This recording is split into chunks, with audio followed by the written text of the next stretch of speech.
Good morning, everyone, ladies and gentlemen. It's an honour to get to speak to you over breakfast. You know, Europe was apparently a major crisis of liquidity, yet not one government bond issue or issuance of debt in the last 3 years has not been oversubscribed by the private market. So, whilst we've had this great fear of a funding crisis and we have had a serious structured default in Greece, we haven't ever really hit a situation where governments couldn't raise the funds that they needed in Europe. I'd also like to mention that throughout this period, corporate profits in Europe have gone up 10% year after year after year. That may not be the case in the year coming forward, but it could still well be. Unemployment in Europe at the moment, very high, around 10.5%, 11%. That's about where it was in the United States before the United States recovery bottomed.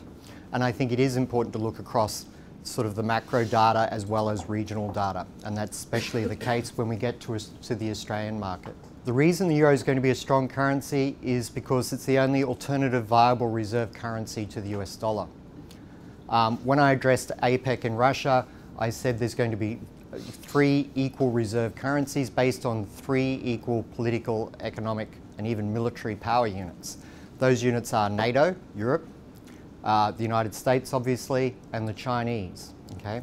It's not difficult to work out. So we're going to have 3 reserve currencies, but the Chinese yuan's not free floating yet. It probably will be after the 3rd plenary session of the 18th People's Congress, which happens next year. So in about 12 months' time, out of that meeting, you'll get a formal process for free floating yuan. But until then, the euro is the only viable reserve currency. The euro's rallied from 0.82 to around 1.3 at the moment. I've been forecasting all year we're going to see 1.5 for the euro early next year. That's in spite of all this negative media headlines.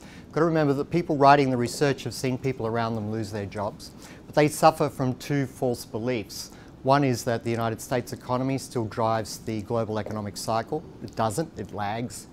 The other is that financial markets in the United States are the centre of the United States and therefore the centre of the universe, which isn't true at all. So Greece was never going to leave the euro. Why? Because they had an empire. Europe's an empire. You don't give away parts of the empire just because they're suffering for a period of time, okay? Human beings tend to want to expand empires, we're all aware of that, rather than dilute them. So Greece was never going to leave the euro. Europe was always going to do what was necessary to keep Greece in the euro. The euro is always going to be a strong currency. Do you know the euro hasn't made a new low since early 2009? I mean, the media headlines would make you think the euro's been crashing, but basically they're depressed and they're stressed, okay? And it comes out in how they see the world. And it comes out in what they write every day. But on the ground, in Asia and Latin America, people pick up the paper. We used to pick up the paper, see Greece is a problem, and we go, oh, we better hold back on business decisions. We better hold back on fresh business investment. We better be cautious about our spending. But in Asia and Latin America, the businessman there, the small business manager, the SME guy, picks up the paper, he gets all worried while he's having his morning coffee about Greece, but then he puts the paper and the coffee down and he goes back to work and he works twice as hard and he seeks to grow his business 3 times quicker than he used to. Okay?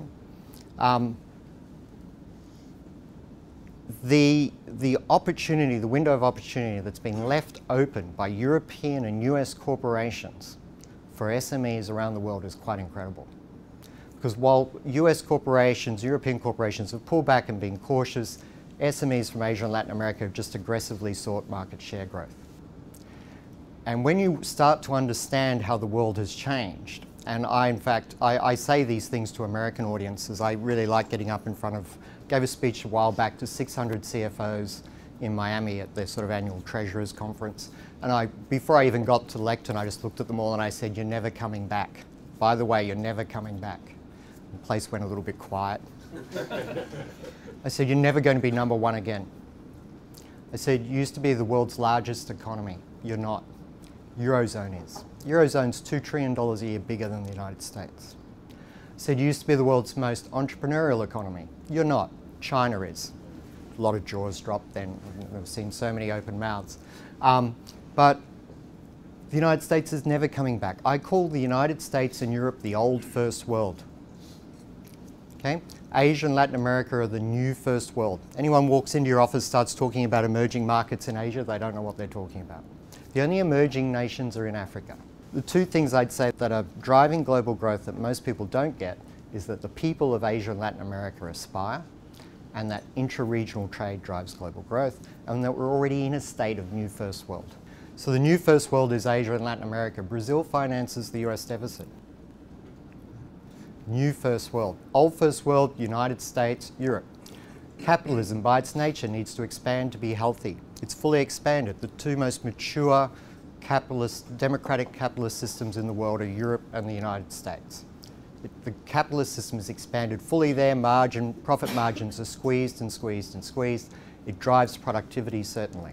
Okay? So they're still very innovative places, but they're not the great profit opportunity that Asia and Latin America are, and most of the world's capital will continue to go to those regions or be created in those regions. When we talk about Asia, we think about China, but all of Asia is growing strongly. All of Asia is doing well. We think Vietnam's a small country. Yeah, it's 87 million people. All of Asia is growing strongly, and the demand is going to be relentless. China is the best run capitalist system in the world. It's the best run capitalist economy in the world. In 2008, I wrote a paper called Big C Saves Little C. China saves capitalism. Okay? China has saved capitalism. You have to differentiate between the economic and political systems. But in fact, the political systems, what I'm learning, aren't that different and are quite empowering in China, because it's almost like it is a one-party state, but it's a very active debate. And I was very surprised in the last week at how willing people were to get up, very senior people, and speak about how the government's got it wrong or China should be going in a different direction. There's a very avid debate in China about whether there should be more reform or less reform.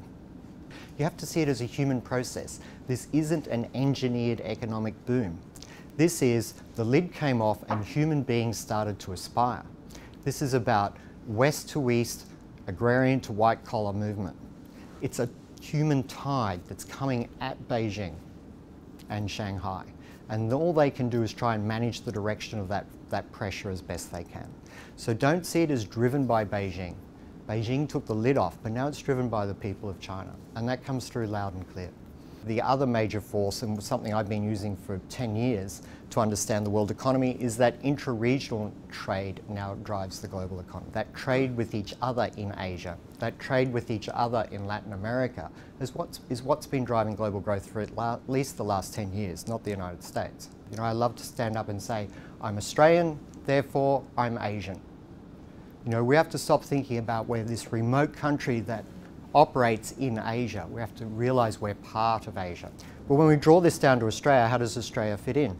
Well, I think, you know, I might just jump to the part that I most like to talk about, which is, you know, we're the country that shot ourselves in the foot. We're the great underperformer of Asia. I consider Australia an embarrassment to Asia. I don't quite get how some of our leaders think that we're a great success story. The reality about Australia is that 3% of Australians are experiencing an economy running at 16%. Okay? 97% of Australians are experiencing an economy running at about 1.5%. The Australian economy is only running at about 1.5%, the domestic economy. And that's all we can do, despite this huge economic boom that's all around us. It's an embarrassment. Two things we did wrong. Well, we basically got monetary policy wrong and fiscal policy wrong. When the rest of the world is moving towards a more competitive tax structure, we're going in the opposite direction. When the rest of the world was keeping central bank policy quite easy, we decided that, oh, opportunity to grab world headlines. Let's be the most aggressive central bank in the world. And that's all that was. We should talking about every industry in Australia, including manufacturing, being successful in Asia, as part of Asia. One of the things I've spoke about at APEC was that we should move towards a single currency in Asia. Wouldn't it be great for, well, you know, slight touchwood, a little bit of an angle for Australia, wouldn't it be good if we could sell all our resources without upward pressure on our currency? But we need really bold initiatives, because we need to accept that we are part of Asia, that we are Asia, rather than what will we do in Asia? But all of our industries can compete. And a couple of years ago, I said we should be selling cars to Asia, just to make the point, right? And a lot of people scoffed, but recently Ford started selling some cars into Asia. There are markets and products that can win in Asia. People talk about you need new technology to have the latest technology to make the most quality productive products. But technology alone doesn't do it. Art does it too. And you need a mixture of artisans and technology to have a successful business and product. And China should be reaching back into its history, coming up with brands, global brands, forgetting about made in China and selling global brands on the market that everyone recognizes. They don't even themselves realize they're ready for that now, okay? But I think they are. But in Australia, we need to have a very attractive situation for fresh investment from the rest of the world to build companies and production lines that can sell en masse into Asia. And the market in Asia is big. We shouldn't think about the Australian market, we should think about the Asian market. The rest of Asia, every country around us has been outperforming us all the way through all of the GFC in recent years. They've been growing strongly. We're the ones that have been underperforming, particularly on the domestic side. So global outlook is more positive than people expect. I really do think Europe's going to continue to muddle through as an old first world. The United States will be a slightly more exciting story than Europe, but not much, but it will continue to grow reasonably well. Whereas Asia and Latin America have just had a cautionary slowdown and are about to re-accelerate. One thing that was interesting about APEC a couple of months ago in Vladivostok was that, and by the way, Russia is Australia's big threat. Okay? At APEC, Putin was selling aggressively. At this conference I just went to in Beijing, I think I was the only Australian, and I wasn't there in an official capacity.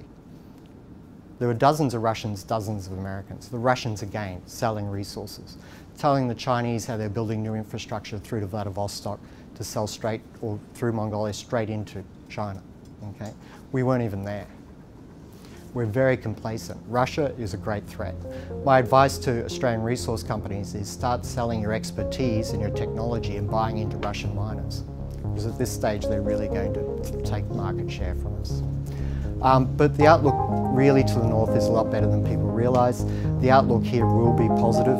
So I think the good news is get much more excited about the rest of the world than you might otherwise have been. That's my talk.